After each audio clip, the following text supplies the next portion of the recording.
Thank you again for joining me at the Trilateral podcast. I'm here with Sean Speer. He's a fellow at the Manhattan Institute. Sean, thank you so much for joining us today. Max, thanks for having me. What a pleasure. Absolutely. So I was really interested in this interview just because of your specific experience on Canadian, American, Chinese sort of trade dynamics and policy. And one of the areas that I really was interested in was that Trudeau had really set the stage for a lot of these dynamics that we're seeing unfold now, specifically really with the Meng Wanzhou arrest, the Chinese EV tariffs, and the Keystone XL pipeline cancellation. Those things all were actually kind of serious diplomatic issues with Canada.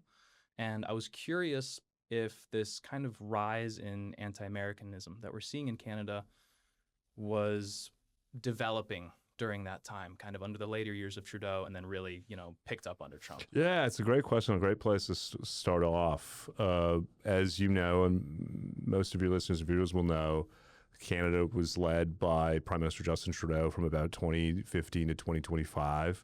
He was a prime minister with a progressive political self-identity on issues ranging from political economy to immigration to identity broadly defined. He was advancing as a progressive agenda as really any government or any political leader in the Western world. And that ran directly into some of the priorities of the first Trump administration and, of course, the second one. And I think it's fair to say that that's a big part of the reason why former Prime Minister Trudeau and President Trump never quite connected, if I can put it that way. And given the president really does seem to be influenced by personal dynamics with other leaders, it contributed to a real souring of the Canada-U.S. relationship. You mentioned issues around our relationship with China, tariffs in the second Trump administration, the president's ongoing threats and provocations about Canada becoming the 51st state. I don't think you can separate those dynamics from the interpersonal relationship between Prime Minister Trudeau and President Trump. I think fundamentally rooted in just differing conceptions of the role of government, of a bunch of sociocultural issues, our collective relationship with China, and so on. Now, as for the anti-American dynamic, which I think you're right to say started to reach a peak during the Trudeau era, must be said, though, has a deep and abiding part of Canadian in history, and it certainly has spiked over the past 10 years or so, and particularly, as I say, in the face of the president's posture towards Canada. And we can talk a bit about how that has manifested itself politically in Canada, but I'll just wrap up by saying, as someone who who's a Canadian citizen and has this connection to the United States and who sees himself fundamentally as a North American and believes in the benefits of integration on economic issues, security issues, and so on, I regret that the relationship has reached a point where those of us who want to make those kind of arguments are finding less purchase and a smaller audience than we were. You mentioned that these dynamics, this rising sentiment, has been building up over the past couple of years, and it is unfortunate that it is happening because we share this massive land border, Yes. and we have so much in common with each other. My question is, if the tariffs were to go away, is the damage already done, almost irreparably between our relationship? It's a great question, Max, and it's one that I worry a great deal about because there is a line of argument that you find in Canada that the president's term will eventually come to an end. We'll have a presidential election in 2028, and ostensibly the next administration's posture will be less antagonistic towards Canada, and hopefully we can get back to quote unquote normal.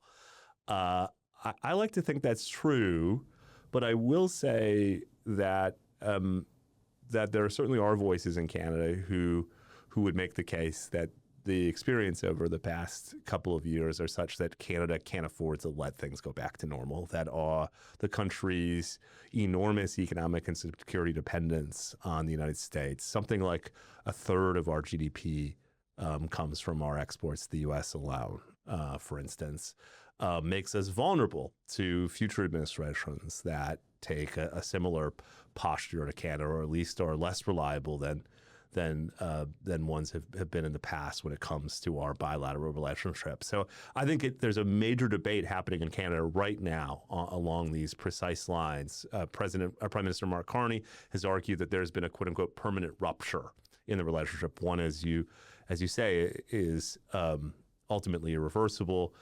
Conservative Party leader Pierre Poilievre has made the opposite argument, that notwithstanding the challenges over the past couple of years, the Canada-U.S. relationship is still a fundamental one for Canada. It's still, in a lot of ways, the kind of gold standard of bilateral relationships across a host of issues in the world itself. And that the goal should ultimately be to get back to something resembling normal. And I think that question is going to loom large over the relationship in the coming years. I understand that there is really a significant amount of that trade that can't, or it would be very difficult to reroute. I know that we have the pipelines to American refineries for Canadian crude, and that's been a relationship that you're going to have a hard time breaking that one. Should Canada be pursuing economic sovereignty from the United States? It's a big question, worth unpacking a little bit.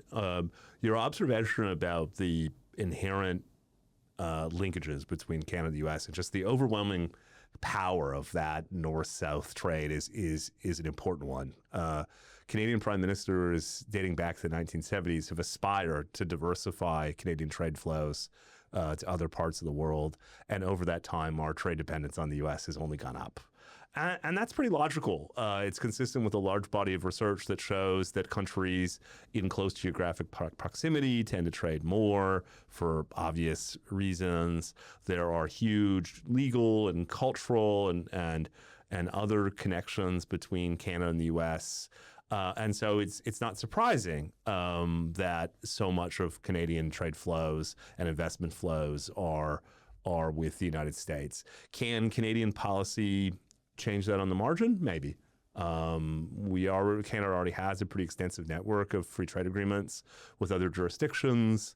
And so maybe there's room to push exports a bit into places like Europe or whatever. But I happen to believe that fundamentally, the forces that are pulling us in a north-south direction are inextricable and inexorable rather, and unlikely to fundamentally change. Now, you use the language of economic sovereignty, I think, and that is a powerful line of argument in the Canadian environment right now, that Canada needs to gain control over parts of its economy that have become dependent on American investment, American firms, et cetera. And I would just say, Max, that there aren't too many political economy issues for which I feel more strongly about. I worry a great deal that the message of economic sovereignty that a lot of Canadians, including my parents and grandparents and so on, might find persuasive is actually about government intervening in the economy in order to protect or cultivate or engineer particular industries and firms, as opposed to Canada's economy reaching out into the world, participating in global supply chains, competing for customers. We actually have a history of experimentation with what you might characterize as economic nationalism, with a disproportionate role for the state rather than markets, and that track record is pretty poor. And so I said earlier that one of my personal frustrations with how things have played out in the past couple of years as a North Americanist is I happen to believe not just that the Canada-U.S. relationship is fundamental, I happen to believe that Canada committing itself to an ambitious, dynamic economy that participates in and competes with others in the global economy is fundamentally in the country's interests. And that means attracting foreign investment, liberalizing foreign ownership restrictions, deregulating parts of our economy, et cetera. And I worry a great deal that the current challenges we find ourselves in vis-a-vis the United States have created a kind of political opening for those who want to advance, for lack of a better term, a more kind of status agenda to find a real purchase. And in that sense, economic sovereignty as a message, I know this wasn't your point, but just as it's increasingly being used in Canada, is smuggling in a whole host of assumptions about the role of the state and the role of markets that I think will ultimately be to the detriment of Canada. One of the things you touched on is protection. It's one of the things I wanted to check in with you about, because I do believe that both Canada and America, seem to be heading towards a bit more of a protectionist market. I know Canada is more free trade, even I think, than America is right now. But you yourself, I believe, are maybe following the footsteps of previous Canadian prime ministers that argued towards a stronger level of Canadian independence, economic independence, maybe. And I believe one of the things you advocated for was that Canada should not diversify towards Europe. Instead, reach out more towards Asia Pacific. I think specifically Japan, South Korea, Southeast Asia. Was it still for the agriculture and the oil and gas, or were there other areas you were interested in expanding? Yeah, great question, Max. It's maybe worth unpacking the two parts. But the first, just on your question about the current state of Canada-U.S. trade dynamics and where that's headed. As your listeners and viewers will know, we have a free trade agreement, a continental one between Canada, the U.S., and Mexico, the USMCA, or CUSMA as we call it in Canada. It's the successor to the NAFTA, which was signed in the early 1990s. And I would argue that the Canada-U.S. relationship in particular, and the continental one more generally, has been the most successful case study of free trade in modern human history. The economic relationship between Canada and the U.S. is the most successful in the history of the world. Generates just huge kind of wealth and opportunity on both sides of the border, with pretty limited government distortion. That is to say, most of that economic exchange is on a market basis. We have stuff that Americans want to buy and vice versa. And the extent to which there are any periods when the relationship is unbalanced, it's not because governments are kind of tipping the scales one way or the other. It's because of market dynamics. And so it's a bit funny when you think of it. The original NAFTA, or the original Canada-U.S. free trade agreement was signed by conservative Prime Minister Brian Mulroney and Republican President Ronald Reagan. And here we have a Republican president in Donald Trump challenging the basic assumptions of that agreement, roughly 40 years later. Canada, as you say, is clearly more committed to free trade with the United States because it's so fundamentally in the country's interests. I mentioned the huge dependence that Canada has on the U.S. market. It is fundamental to our economy, representing something, as I said, like a third of economic output, millions of jobs across the country, et cetera. But I will say that it's also pretty significant for the United States. Something like 35 U.S. states call Canada their largest customer. So even though in recent years American trade with China and Mexico and others has started to push up against Canada at a national level, at the subnational level, there are still a lot of states for whom Canada is their most important market. We'll have the launch, it seems likely, of free trade negotiations maybe sometime this summer or into next year. It's still not precisely obvious what the Trump administration is going to want out of those negotiations. I have been heartened as a free trader, as a North Americanist, to see some voices in Congress say, Mr. President, we understand your instinct to want to revisit free trade with or broadly economically liberal trade relations or economic relations with some jurisdictions in the world. But the decision to target Canada is hard to understand because, as I say, it has been so successful and so generally rooted in market forces. in light of the threat that the free trade agreement might be abrogated or at least changed in ways that are injurious to Canadian interests vis-a-vis the United States, there is a movement afoot, as I was saying earlier, to try to diversify Canadian trade patterns. Prime Minister Carney, our current Prime Minister, the one who succeeded Prime Minister Trudeau, is drawn to Europe. He's drawn to Europe, I think, for various reasons: personal connections, kind of political sensibilities. There's something about the European economic model that the Prime Minister seems drawn to. He himself was a former central banker. He's got kind of a technocratic impulse.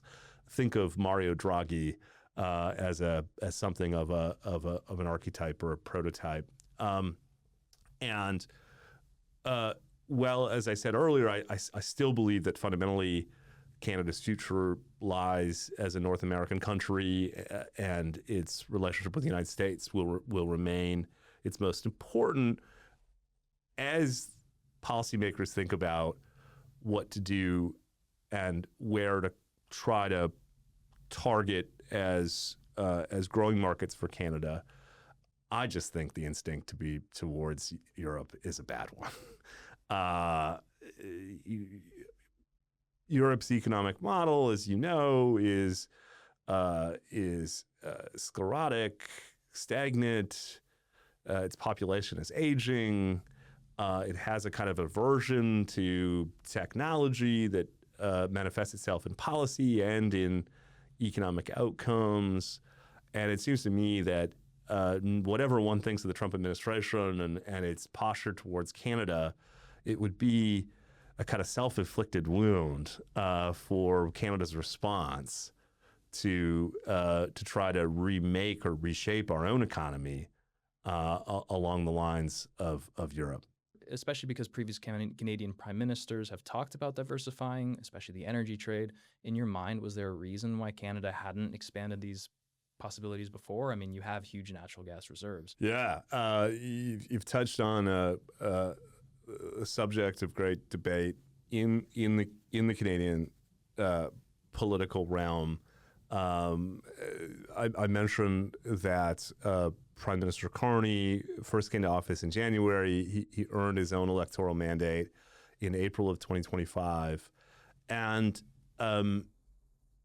he on this file has signaled a real departure from his predecessor, Justin Trudeau, who incidentally led the same political party, the Liberal Party. So although they belong to the same party and have some personal connections, on this particular file, Carney has broken with the Trudeau government and has positioned Canadian energy exports in general and LNG exports in particular as a major opportunity for Canada to realize some economic benefits from its natural resource endowment, to provide safe and secure supply of energy to allies in Europe and Asia. You know, you think about the extent to which continental Europe had become dependent on Russian energy flows in the lead up to the Russia-Ukraine war, and the extent to which that imposed constraints on the set of kind of geopolitical and security choices that Europe had, and Canada can help supplant those Russian sources in a way that is advantageous to Canada's economy and beneficial to our allies. To say nothing of the environmental gains of helping countries displace dirtier, more carbon inefficient sources of energy with Canadian LNG. So on the face of it, this should be a win-win-win, and it prompts the question, what's happened? And this is another example, it seems to me, Max, of a kind of self-inflicted wound. We have had a series of policies in Canada over the past decade that has made energy infrastructure construction prohibitive because of environmental processes, consultation with Canada's indigenous population, what an American audience would call Indian population. All of these issues for a long time had created a kind of chill on investment, and in so doing undermined Canada's ability to develop and export its natural resources. And so counterintuitively, I've spoken generally negatively, I think you could discern, about President Trump's posture towards Canada. One of the advantages, in a way, is he has shaken the country out of a kind of complacency and forced it to think more carefully about the extent to which our own policies were standing in the way of realizing opportunities when it comes to diversifying energy exports and so on. So there are ways in which the president's posture has produced negative reaction. The rise of anti-Americanism we talked about. I think the potential that it creates the conditions for a experiment with economic nationalism or sovereignty economics, which I think is bad for the country. But one of the good outcomes has been he has breathed new life into a kind of Canadian urgency around extracting our natural resources and getting those to markets, including in Europe and Asia. And that has been a major development in the past 12 months or so. Right, and I agree completely. I do believe that Carney might even be the right guy for this. I think he's pragmatic and he's open to negotiations. He doesn't want to be forced into them. But if we have a relationship where most of your exports go to America and that starts becoming jeopardized, Canada ends up having more leverage than it did before. And especially what we saw with Carney, even though he ran on kind of a tough on China campaign, one of the earlier things he did was really try to mend that with Xi Jinping. And that was concerning, I think, for people in America because they weren't quite sure how far Carney wanted to take that. I saw it as a potential middle finger to Trump. You know, he's like, you want to push me in this direction? Like, fine, we can play that game. And for Canadian independence, I do think that's good. A certain amount of it. You need to have ambivalence to help balance the scales especially against America. What I'd like to see, ideally, is a return to some sort of the free market trade between us. Canada does have a lot of things that America can use. We have plenty of natural gas, but you have a ton as well. And especially with our data center build out, we need lots of natural gas for those turbines. I'd love to see that partnership expand. Let me just pause you there for 1 second, Max. Your comments about the Canada, U.S., China dynamic reflects a really mature understanding of the binational issue between Canada and the U.S., and then of course the added complexity of China. It's worth dwelling on a minute for your audience.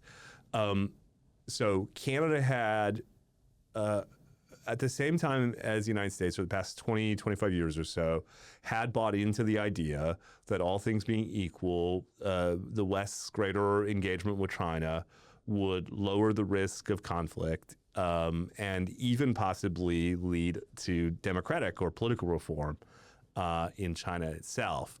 And Canada, I think it's fair to say, was slower than the United States in coming to the conclusion that set of assumptions were probably wrong. And so for a while, Canada had a more, for lack of a better term, kind of permissive policy vis-a-vis China than the United States. But in recent years, that had kind of flipped. The Canadian political class, I think, had come to terms with the argument made by President Trump, but also by President Biden and others, that the West's relationship with China needed to be rethought. And so, for instance, when it comes to the original 100% tariffs on Chinese EVs to North America, the Trudeau government aligned its policy with the Biden administration. And there are other instances where Canada's posture towards China seemed to be going through a major change. A change that for China hawks was a little too late, but better than late than never. And as you say, in the past year or so, in the face of the Trump administration's positioning towards Canada, we've seen the Carney government start to reverse some of the dynamics that were changing between Canada and China. The most concrete example, as you say, is getting rid of the tariffs on EVs. So in effect, after having aligned Canadian policy with the United States, breaking it and adopting a separate and different policy on EVs. But more fundamentally, Prime Minister Carney visited China recently, talked about the bilateral opportunities between the countries, and so on. And there are some who've made the argument that you did, that it's understandable that Canada has moved in that direction. In some ways, the Trump administration's threats and provocations have pushed Canada in that direction, and the president is more likely to respond to Canada if we have a kind of plausible alternative when it comes to economic exchange and so on. And I understand that logic. I'm as frustrated as any Canadian about where the state of the Canada-U.S. relationship currently lies. But I would make the case that that the national interest concerns that the U.S. has about its relationship with China are by and large national interest concerns that Canada has too. Canada has been subject to corporate espionage associated with the CCP. There's evidence of CCP-related interlocutors or agents working with to steal research and so on from Canadian universities or major laboratories.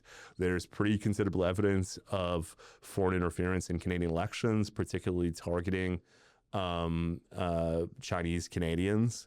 So it's a really difficult issue because on one hand, there's a logic to it, as you set out persuasively. On the other hand, if Canada is going to indeed re-engage China, thinking about what that looks like, what the limiting principles are, is going to be terribly important because the risk, of course, is we kind of back into a relationship like the Australians have had, where now Australia is working overtime to change things. Just one final point. This week, because this is a live issue in Canada, we're speaking on, Friday the 22nd? Yes. Conservative parliamentarian Michael Trong, a well-respected parliamentarian, one of the most respected in the Canadian Parliament, made the somewhat provocative decision to travel to Taiwan this week.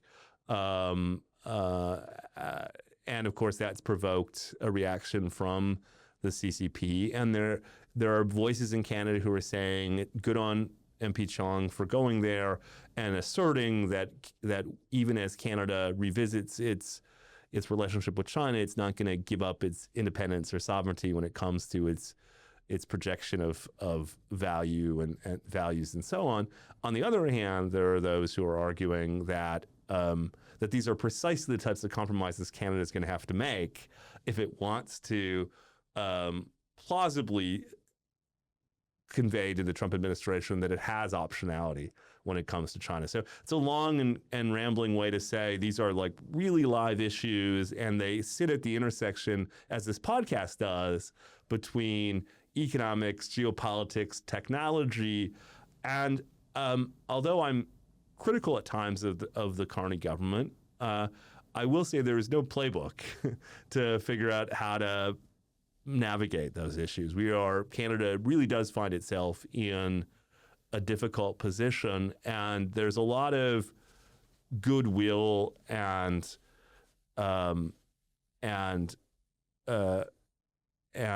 flexibility, if I can use that word, on behalf of the Canadian public for the Carney government as it tries to figure all these things out.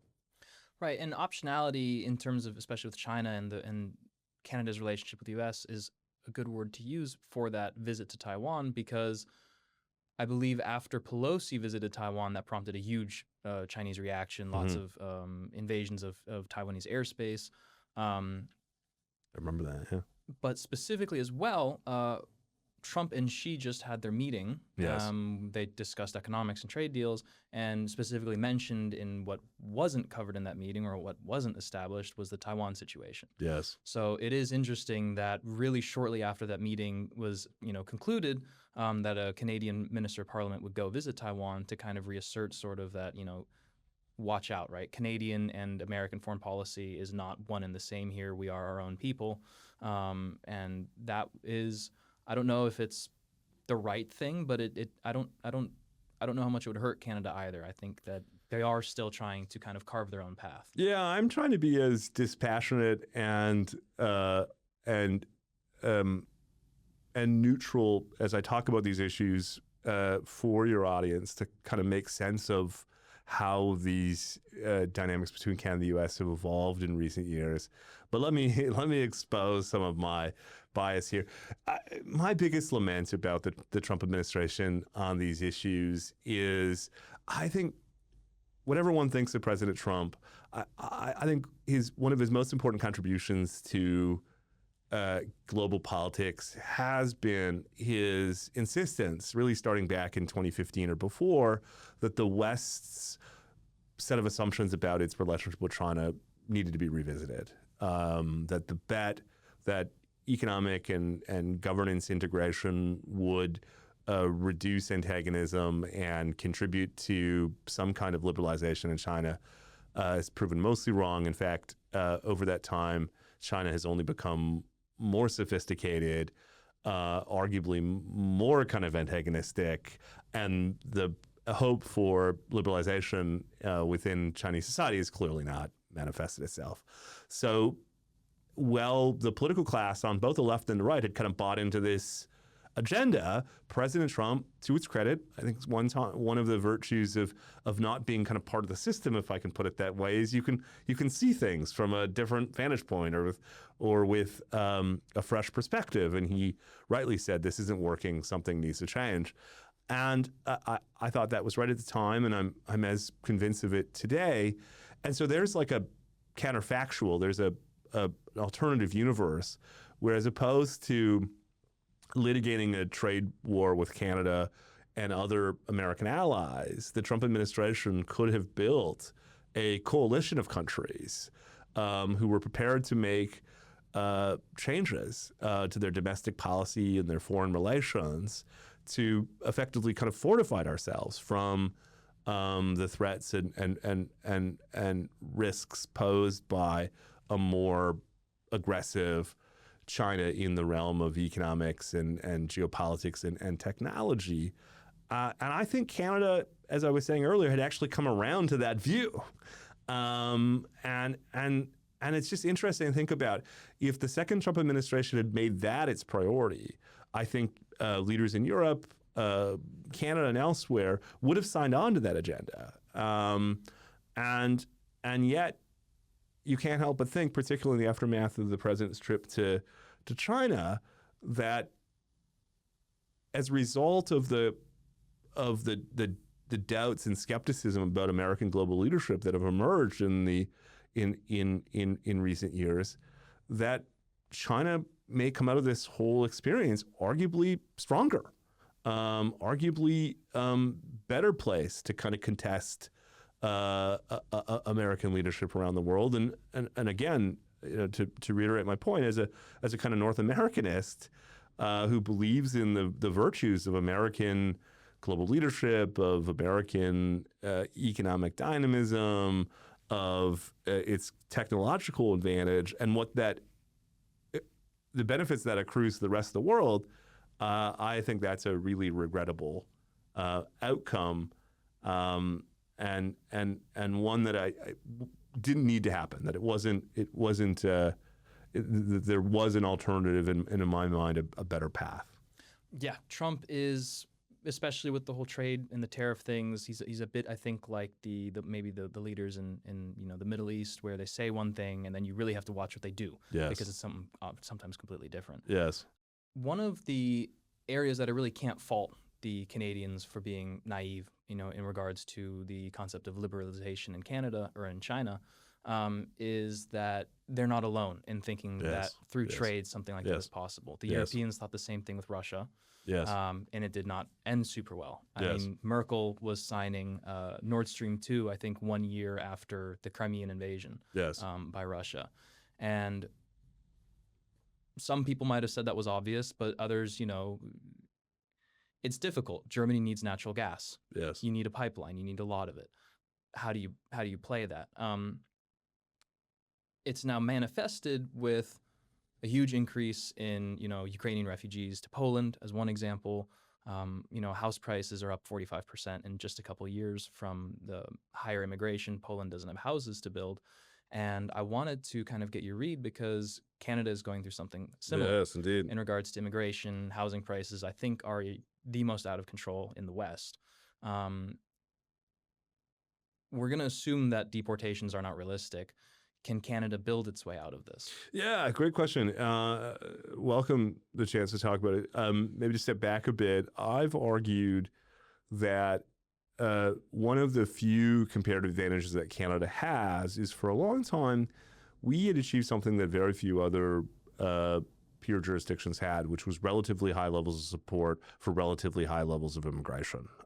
We had a system that was by and large merit-based, that prioritized language, credentials, and other markers for successful integration. And because of that, the public was prepared to give our political class pretty considerable scope to run relatively high immigration levels. And I would say that model, our what's sometimes called our points-based system, but you might think of it as a merit-based system, was cited by President Trump in the first administration and other countries around the world as essentially the gold standard. And over the past decade, that system has come undone for a whole host of reasons.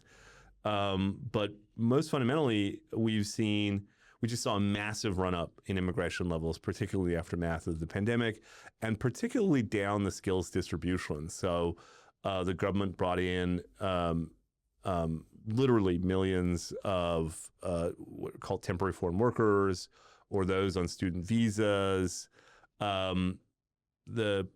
The underlying impulse behind those decisions is complicated, but the net effect is that over the past 5 years, Canada experienced population growth, Max, that distinguish it from other advanced countries.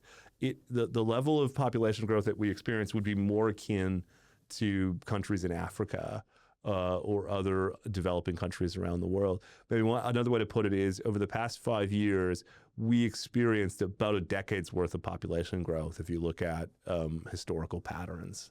That has bucked up against constraints on housing, as you say, constraints on infrastructure, constraints on services, and perhaps as importantly as all of those things, constraints on the kind of public's willingness to accommodate transition and integration and so on. And so for the first time in my lifetime, we've seen a pretty significant backlash towards immigration. And the Carney government, the government that succeeded the one led by Prime Minister Trudeau, is now trying to put the toothpaste back in the tube, to use that metaphor. We've seen immigration numbers come down.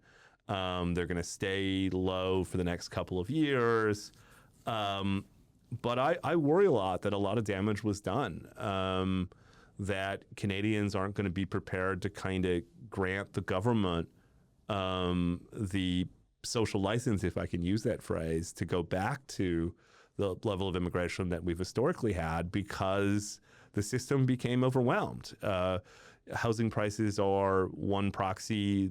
The cities of Toronto and Vancouver, Canada's most global cities, reached home prices that, as you say, bucked up against amongst the highest markets in the world. We've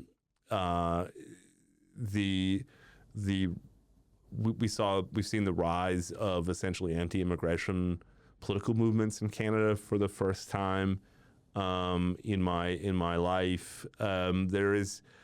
Canada finds itself, notwithstanding what's going on with the Trump administration and uncertainty when it comes to geopolitics, domestically, Canada finds itself a bit destabilized, certainly less sanguine than my experience, and the immigration story is a huge part of that. And as I say, it's one that that's not going to solve itself quickly. Did notice that the native Canadian population was quite stagnant actually for a long time, even when the immigration was expanding. Mm-hmm. And I'm curious as to whether there was a real genuine need for that kind of labor as the population gets older, for replacement or for support, or if this was something that they let happen because the immigrants tend to vote for the Liberal Party, which was in power at the time. Do you have theories really as to why it was allowed to kind of drag on? Yeah, great question. So to your first point, it's true that that at this point, virtually all population growth in Canada is coming from immigration. It's not coming from natural growth. So in other words, if left to the birth rate, Canada's population would be falling. And that has manifested itself in quote unquote labor shortages in some specialized fields or some parts of the country.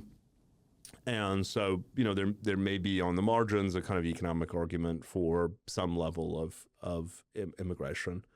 It's also true that particularly in an era when Canada's immigration policy really was attracting those with language skills and high credentials and work experience and so on, that there was a net contribution to the economy. I think what's happened over the past several years is a lot of industries and firms became addicted to low-skilled immigration. That, capital and labor are a substitute. So you can either spend on capital to make your operations more productive, or you could lobby the government to increase low-skilled immigrations and solve for it that way. And so it's not an accident, it seems to me, that Canadian industry has been marked by pretty low business investment, pretty low levels of productivity. In a way, this relationship between business and government, whereby businesses lobbied government to provide this steady supply of low-skilled immigration, and the government has acquiesced, is actually, it's not just a cultural issue. It's like at the heart of a lot of the inherent challenges that the Canada's economy faces. If immigration levels would have remained more consistent with the historical norm, those firms would have had to innovate their way out of their problems. That would have involved investing in technology. It would have put upward pressure on domestic wages. I do think that to understand this spike in immigration is in a way to understand Canadian business looking for a way out of having to invest in their business and invest in their workers, to be totally blunt about it. On the kind of politics, this is conjecture, of course, but I don't think it's too far from the truth. The Liberal government of the day saw the kind of politics of immigration playing out here and in other parts of the world. And Canada's Conservative Party, the principal center-right party, has generally been supportive of immigration.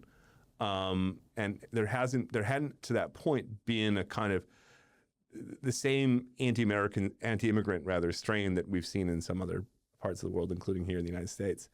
And part of me wonders the extent to which the government kept increasing immigration levels on the assumption that sometime they would goad the Conservatives into kind of taking the bait, and then they could position the Conservatives as being anti-immigrant, similar to, say, President Trump or whoever else.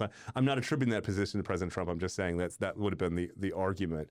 and the Conservatives didn't take the bait.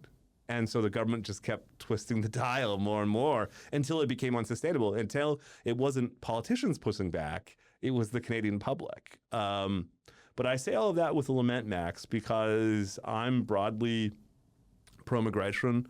I think immigration has generally been a net positive to Canada, its economy, its culture.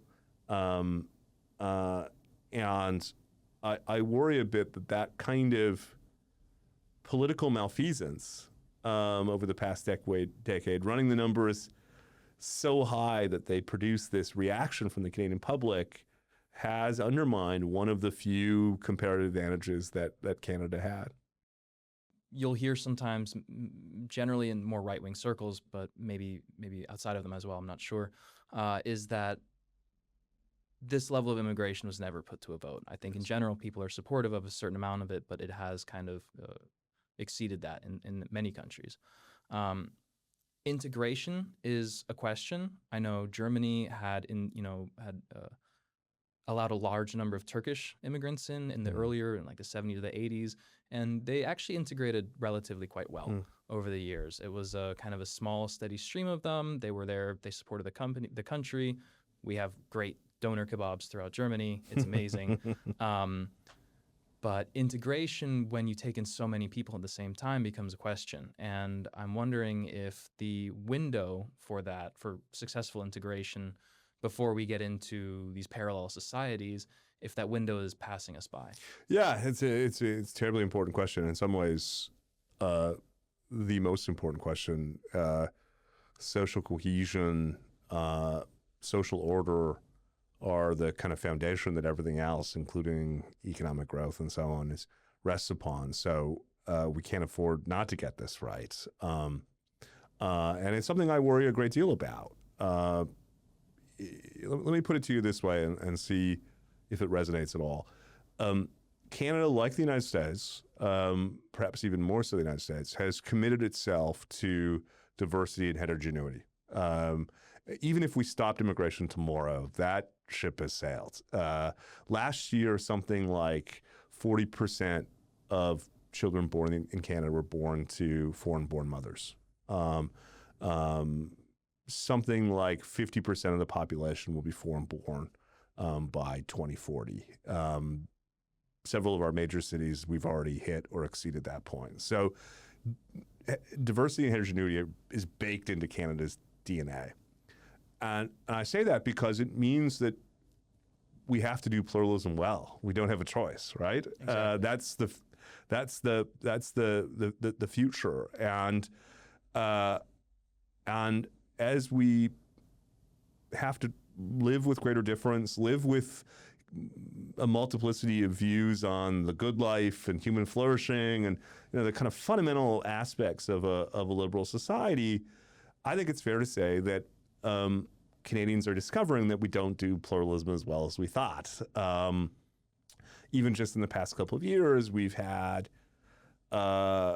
instances of intimidation and threats and violence against Jewish members of our society.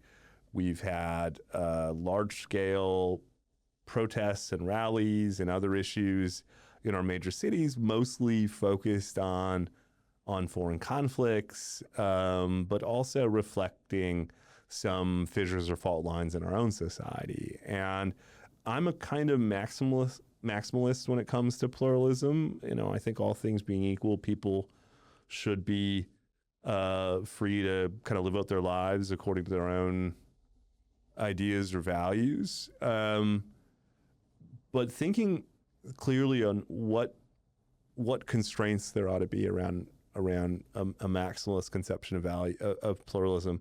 What are the limiting principles, and how do we enforce them, either socially or through other institutions, is a big question. Like, let me put it to you this way: I think all things being equal, you should be free to do most of the things you want to do.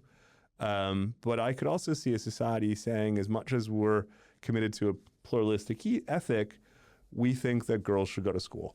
And we don't care if you're religion or culture or whatever thinks otherwise. That this is a kind of non-negotiable principle of being a member of this society. That I think most of your listeners' viewers would nod that that's a totally reasonable expectation. But how do you think systematically about what other expectations or impositions we would impose as a condition of being part of this pluralistic society? I think that's a harder question to answer. It's almost like pornography. You kind of know it when you see it, but conceiving of an exhaustive list starts to become highly contested. But I do think that's precisely the kind of questions that we need to ask ourselves in the United States, in Canada, and elsewhere, because I think the countries that figure out a way to do pluralism well, and I don't mean kind of mushy pluralism, I mean a principled pluralism, one that comes with a combination of a high degree of freedom with some clear and non-negotiable expectations, will be a huge comparative advantage. Because, as we've been discussing, it's ultimately what so many other aspects of our economic and social well-being rest upon. Right. In certain instances and areas, you do have to have strict rules to enforce integration, and language requirements being one of them. But you do run into this issue where things were working well enough for a long time, and now you're looking at requiring that women go to school or that children go to school, and you start having to create laws, and people can have adverse reactions to what they feel like is being singled out. And it's hard for them, I guess, really not to feel that way. But it does raise the issue that a certain amount of change has to happen. The status quo has to continue, and you can't have these parallel societies. And so how do you enforce that really without straining, I guess, relations? Yeah, or becoming something that we're not. The pluralism is a founding principle of the United States. It's kind of what the U.S. does best. I would argue in some ways it's America's superpower, and you don't want to lose that, right? So there are these trade-offs between, on one hand, creating this space where people have kind of maximalist opportunity to live out their ideas and values, no matter how weird or whatever others might find them. But on the other hand, not losing something about the kind of basic precepts of American citizenship. And as I say, that on the face of it, that might seem straightforward. But as our societies become more diverse, more heterogeneous, where we have our public square becomes even crowded with more views and ideas about how we ought to live and so on, striking that balance is going to become even more complicated, but I'd argue even more fundamental. And if I could speak personally for a moment, these are questions, admit, Max, that I didn't think a lot about. But in the aftermath of Hamas attacks against Israel on October 7th and the reaction that we've seen spill out into our own institutions and streets, I think it's exposed a lot of people to, including me, to the extent to which there were these kind of latent dynamics playing out in our society, and that that we can't take for granted that we do pluralism well, that it's actually something we have to work at and remain committed to. Not to get too far into, I don't know how I would describe it, slop news, incendiary reactionary news, but the land acknowledgements in Canadian government, they go viral every time anyone does one. Yeah. And they do sort of go against Canadian government policy of this much immigration. My question is not so much whether it's a good thing, but really it feels to me like that was an American cultural export. Was that the case? Yeah, well, I would argue that that we've imported rather a lot of aspects of Canadian culture that don't fit perfectly well. I recall, for instance, after George Floyd died, then Canadian Prime Minister Justin Trudeau kneeled in front of the Canadian Parliament, and you know, I think the reaction from a lot of Canadians was, we've got a lot of our own distinct and particularistic problems that we ought to be focused on. We don't need to be importing American ones that don't quite fit the Canadian cultural context, if I can put it that way.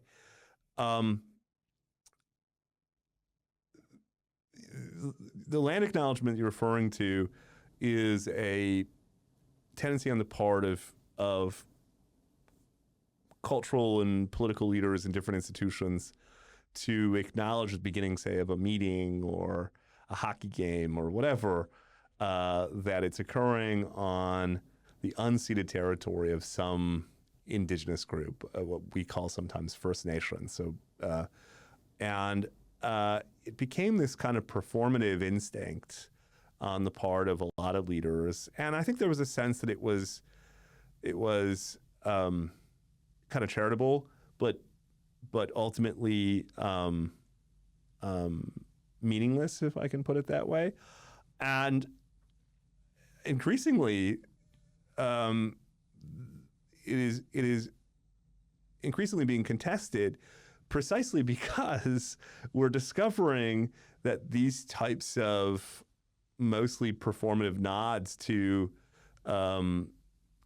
First Nations control of different different parts of Canadian territory can lead to adverse court decisions. So, if you say long enough that the land was taken, the land we're on is unceded, or pass legislation that kind of codifies that principle, you can find a judge, just as you can find a judge anywhere, that's prepared to kind of take those ideas for a spin. And so in the province of British Columbia, in and around the city of Vancouver, we increasingly have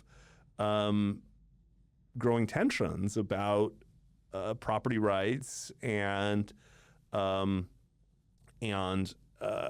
to reconcile contemporary property rights with this notion that the land still belongs to affected First Nations communities. I don't want to get into the weeds on this because it may not interest your audience much, but I'm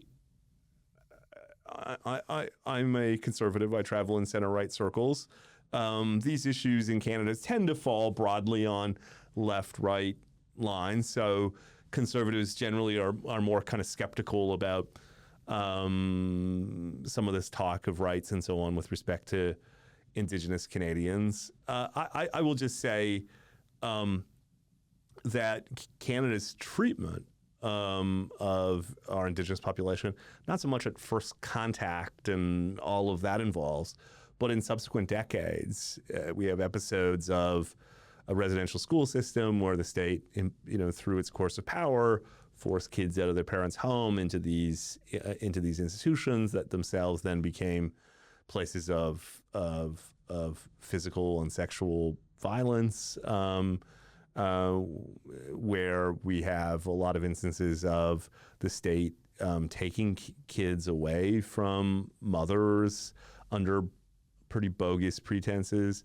Like Canada's historical treatment of its Indigenous population, not centuries ago, but in the lifetime of my parents, and to some extent my own lifetime, is marked by a kind of illiberalism that has had generational effects. I don't see the argument against that, and I don't know why a conservative committed to personal freedom and individual liberty and so on would contest that. It's a fact.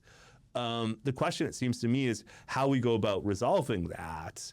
It's not about performative gestures about what happened at first contact.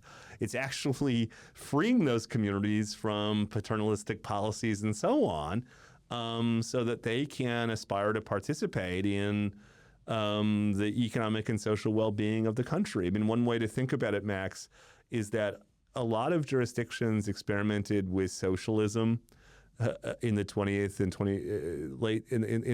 over the course of the 20th century, in particular geographical expressions or whatever.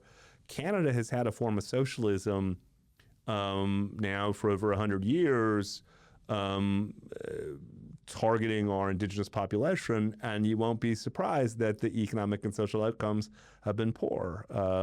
Lower levels of education, lower levels of employment, lower incomes, lower life expectancy, higher levels of family breakdown, higher levels of criminality, etc. And I would just say that I don't say any of that out of a lack of kind of empathy for our indigenous population. It's quite the opposite, that in a way, we have imposed a set of public institutions and policies and incentives and so on that have done real harm. And the best thing we could do is not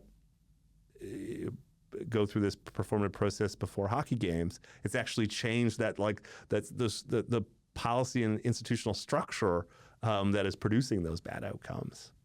Right. And, you're not alone in those actions. It's something America went through as well.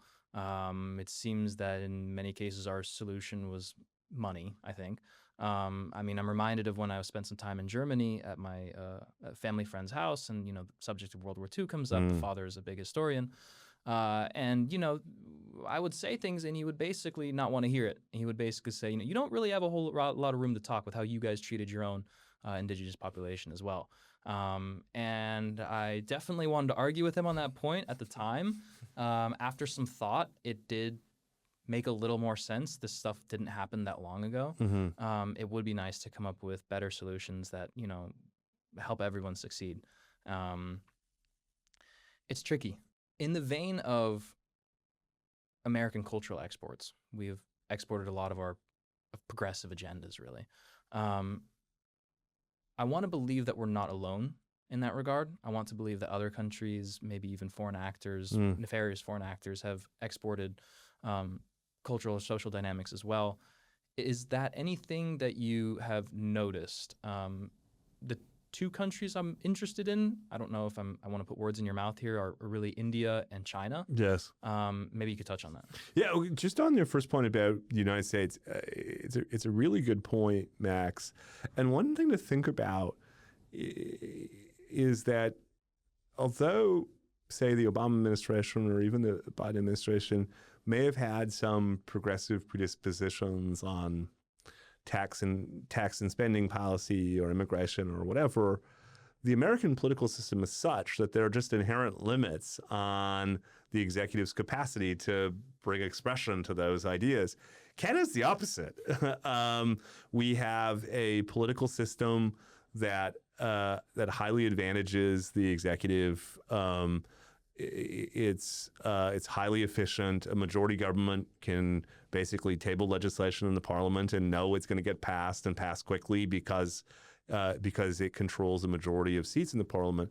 So, in some ways, the Trudeau government, the government that led the country from 2015 to 2025, was like almost like a case study of global progressives' aspirations that may have not been fully tested out in other jurisdictions, but could be by and large tested out in Canada. So we have, as we've been discussing, for all intents and purposes, a kind of open borders immigration policy. When it comes to taxing and spending, we saw an increase in taxes, particularly on high income earners, a significant increase in entitlement or welfare spending, including large-scale childcare programs, dental care programs, social housing, healthcare, et cetera, all, of course, financed through borrowing and deficits. On the kind of cultural and identity file, broadly defined, a nod to identity politics when it comes to some of the issues we've been talking about, including Canada's historic relationship with its Indigenous people, but also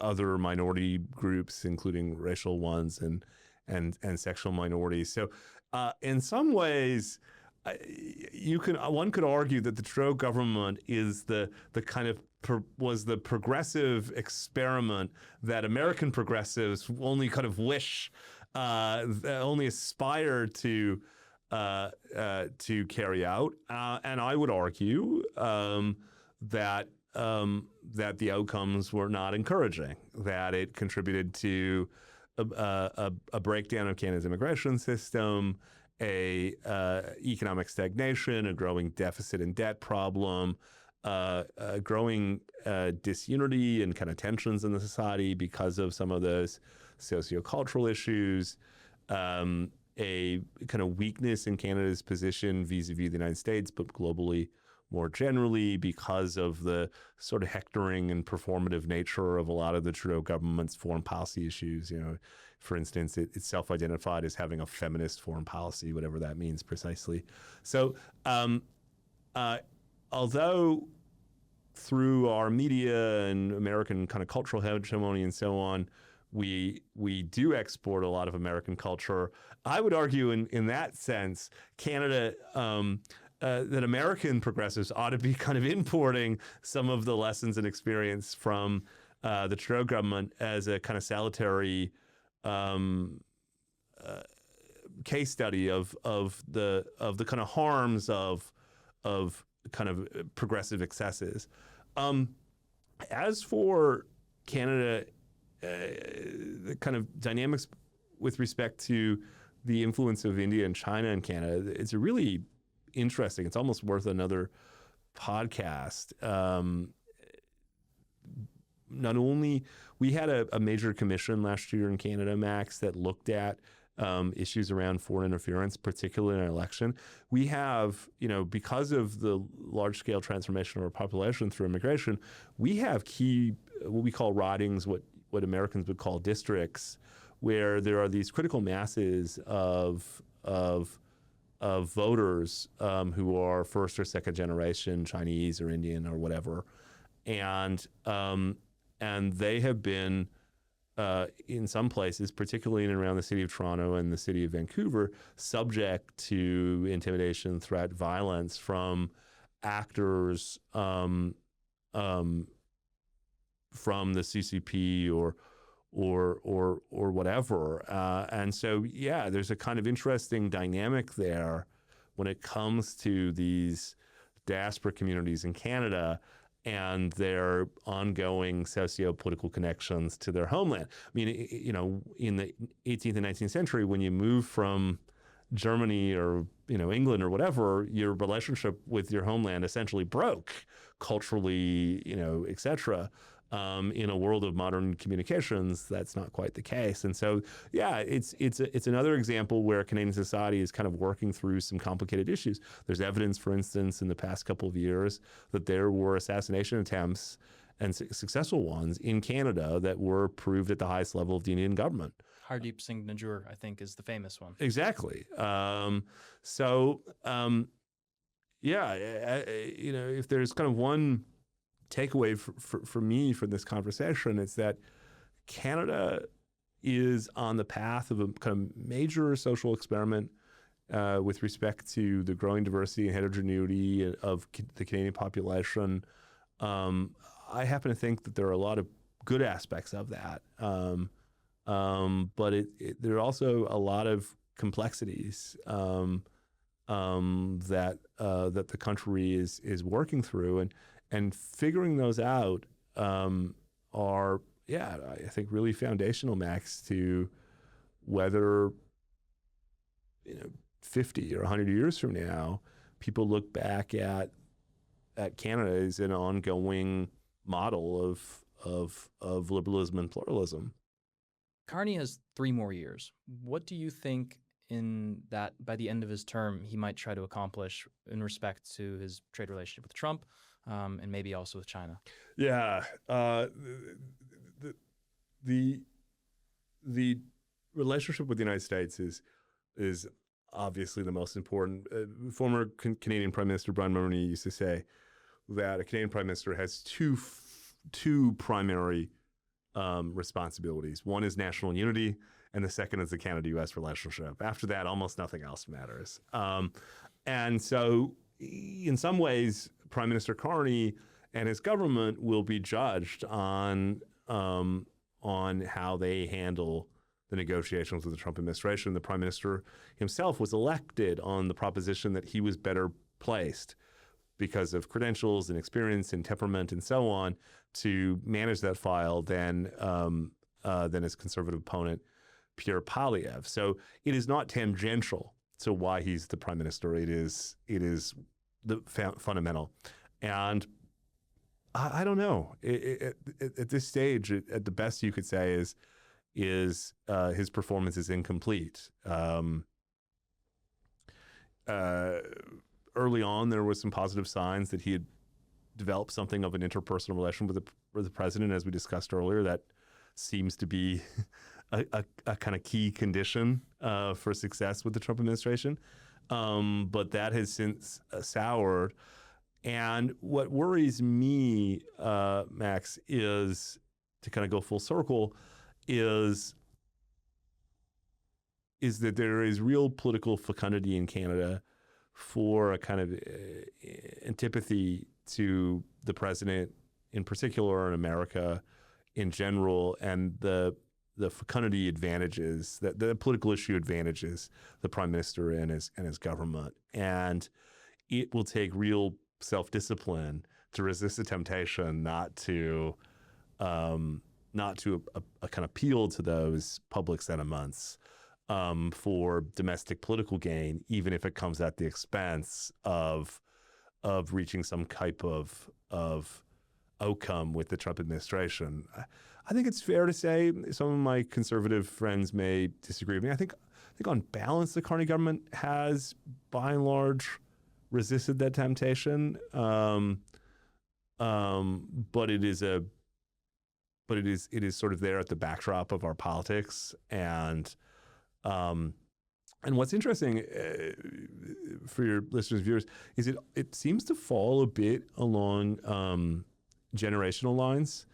That is to say, older voters, baby boomers, for instance, seem more inclined to a more combative or confrontational relationship with the president.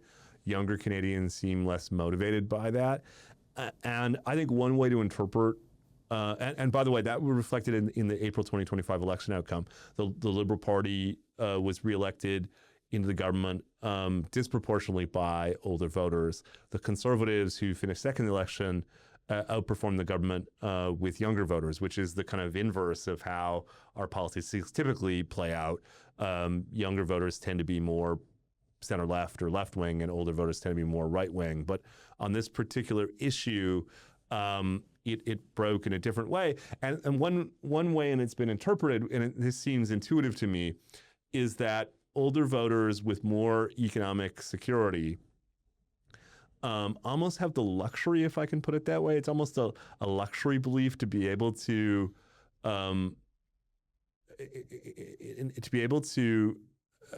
express their misgivings about President Trump and his posture towards Canada and so on as the decisive factor behind their voting decisions, if that makes sense. Whereas younger voters who are less economically established, dealing with high housing costs and other issues, it's not that they like what's happening between Canada and the U.S., but they don't have the luxury of that being the decisive issue behind their voting intentions. That they were much more responsive to the Conservative Party's economic agenda around those first order issues, if I can put it that way. And so that's a long and kind of convoluted way of saying I think the Prime Minister will be ultimately judged on how he handles the relationship with the United States. Do we have a deal, say, by the next election, and what does it look like? What were the trade-offs for Canada? That will be influenced by how he and his government handle the anti-American dynamic playing out in our population. And then just lastly, and as I say, hopefully interesting to your listeners, viewers, that works at a kind of generational level. And you're seeing, for the first time in my lifetime, a kind of generational fault line emerging between older Canadians who kind of want to protect what they have, and younger Canadians who are more open to kind of radical and disruptive ideas because they feel like the country's not working for them. And that includes voting based on their core needs and not on the most recent true social posts of President Trump. Right, and it is interesting specifically that you said that the older generation tends to be, I think, a bit more right-wing. I do believe there's an element of reactionaryism in there, maybe Yes. as well with the younger population. But we're seeing the same, when you're talking about the generational divide, we're not just seeing in politics, we're seeing it in religion. Yes. I think this generation, Gen Z, is the first generation to be more religious than its parents. Yes. And I mean, the example I give, it's what I know, is, in Germany, the establishment left-wing sort of even center-right parties are just almost entirely supported by the older generation. And so I wonder if it is a product of people that grew up in relatively comfortable socialist, not full-on socialist, but with a socialist side. And the world is changing very quickly, and that economic side of things isn't really working out so much anymore, at least it's what the younger people think. Yeah, Max, maybe it's a good place to wrap up because I think that operates at different levels. At the level of domestic politics in the U.S. and Canada, elsewhere, we're going through a political realignment. In the 2024 presidential election, the Trump campaign assembled a working class multiracial coalition that looked a lot different than your grandmother's Republican Party, and that is interesting and yet incomplete. And I think in a lot of ways, the future of American politics will be on whether that was an aberration or part of a secular trend with respect to American political coalitions.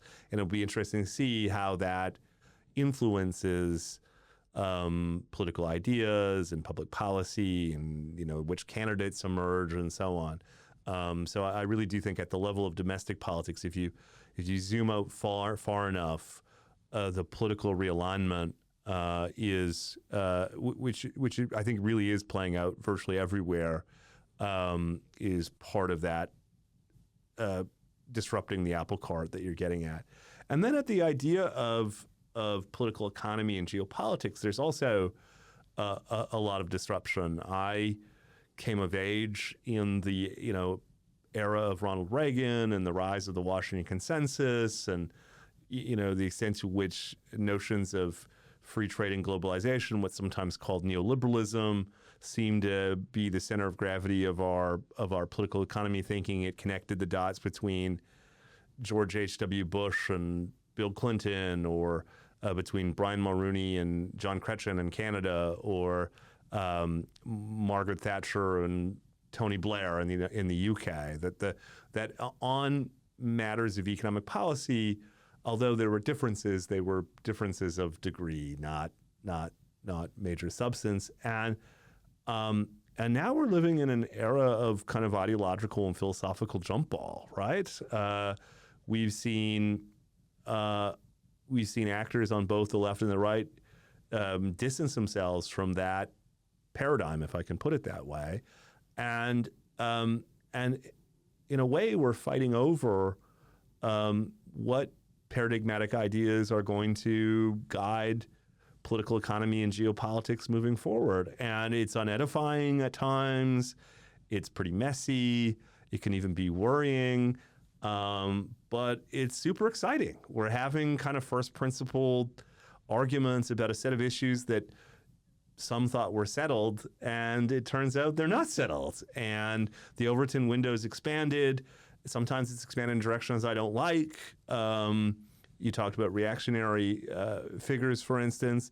But it means that there's not been a better time, in decades to do the kind of work that I do, where you're in the fight over ideas. And there's never been a better time for someone like you to launch a podcast on these questions, because they are not tangential questions. They are fundamental ones. And I'm just so grateful, Max, I'm sure you are too, that I get to do this every day, that I found a way to make this my vocation, because ideas matter. And I would argue that ideas haven't mattered more in a long time than they do it precisely now. And whose ideas win are going to in a lot of ways, determine the direction of American global leadership, domestic policy, its relationship with Canada, etc. So yeah, I don't know. I feel energized. I feel motivated. It's a kind of exciting time to be alive. Sean, I couldn't agree more. Thank you so much for coming on the podcast. It was incredibly informative. I had a really great time. Yeah. Thank you so much. Thanks for having me. Good luck and congratulations. I can't wait to see where you take it. Thanks so much, Sean.